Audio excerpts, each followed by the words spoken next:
What can I say about the most despised movie prequel in cinema history? Well, I can say this. Who has two thumbs and totally saw it coming?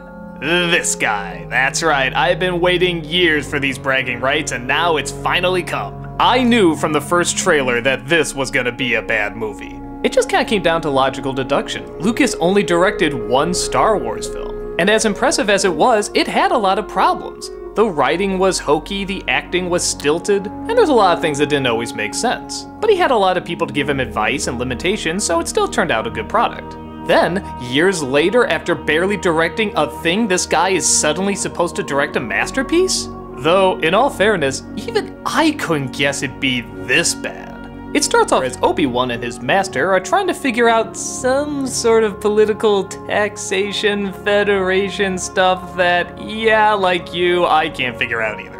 They tried to help the newly elected child Queen Amidala, which you don't elect queens and queens can't be children, but whatevs. And along the way, they come across the death of comedy, Jar Jar Binks, and the death of acting, Anakin Skywalker. Anakin, it turns out, is a virgin birth. Yeah, can't get any more obvious than that. And according to a blood test, apparently the Force is very strong with him. Oh, the amount of people this pissed off. Oh, we'll get to that later. They buy Anakin from one stereotype to deliver him to two other stereotypes, who are in cahoots with a senator named Palpatine, who is secretly the Emperor, who wants to get the Queen to sign the treaty because political stuff. We get sword fights, gun fights, space battles, and through all of it, I have no idea what they're fighting for.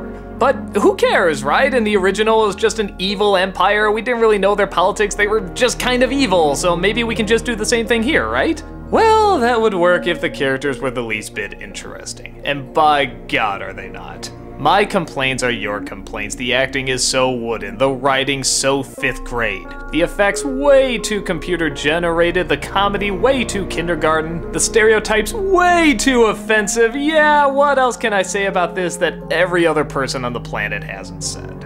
Well, I guess I'll try to defend it a touch, as everybody acts like this is the worst thing ever made, and it's not. It's just a bad movie coming off the heels of some of the most popular films ever made. As tiring as the constant CG gets in this, there are a lot of very neat landscapes. The worlds are very creative and very beautiful to look at. The sword fights got a lot better too. Remember when Darth Vader and Obi-Wan were just kind of tapping those light sticks together? Well, now this is a straight-on battle. And it looks amazing. It's still impressive even years later. And whether you see it as a good thing or a bad thing, there is something interesting watching a guy's dream suddenly come to life with nobody getting in the way. It's a fully realized vision with no filters whatsoever. And as someone that loves film and artists, it's interesting to see. It just so happens it's not very good, but it's still interesting. Was this always planned from the beginning? Probably not, but it's also kind of neat to see the changes he'd want to make, and yeah, what happens when a filmmaker stays away from his craft so long?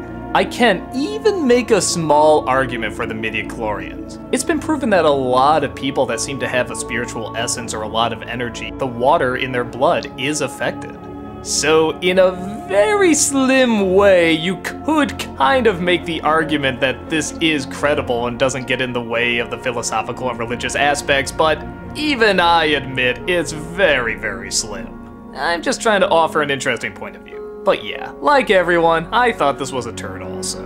The story's too complicated for kids to follow, and the dialogue is too childish for adults to follow. So unlike the original three where it spoke to both, this one speaks to neither. I'm hearing more and more that there are a lot of kids that grew up with this because, hey, they like Jar Jar, they like poop jokes, and they like a lot of the visuals. Which is interesting when you watch them grow up and realize that the original three films were much better than this. Honestly, the most entertaining thing about this film is the fan reaction.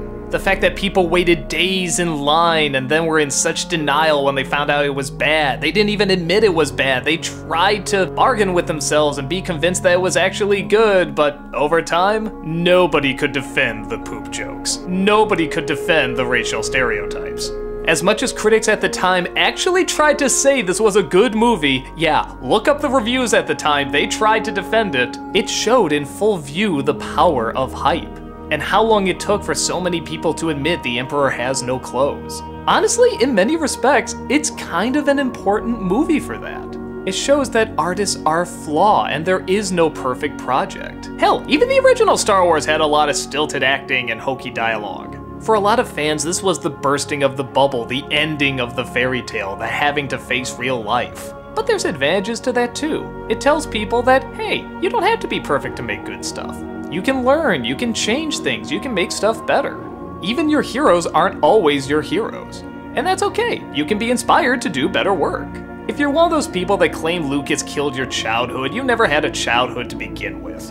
Or you're constantly trying to stay in it and reject your grown-up world. Bottom line, he got his vision made, and it sucked, but at least he got it made exactly how he wanted it. It still did well at the box office, so you can't claim it's a waste of money. But yeah, after years of spin-off books and spin-off games and so much that was being done with the Star Wars universe that Lucas had little involvement with, did I expect a lot more? Oh yeah. But it's still such an interesting turnout in how strange and awful it is that it's kinda something to analyze. We'll never know, was it just too many yes men, or was he away from filming too long, or was he never really that talented to begin with, it was just other people that made it work? It's one of the great mysteries that's fun to speculate. And if you like it, great! I wish I could have such an innocent mind not to see all these offensive stereotypes. I'm sure he thought he was doing some sort of clever commentary, but if you don't see how this movie can piss off a lot of people, enjoy it. You're definitely part of a rare minority, and don't let anyone take that away from you. But for me and a lot of other people, it's as if the voices of millions of people cried out in terror, and were suddenly never given their money back.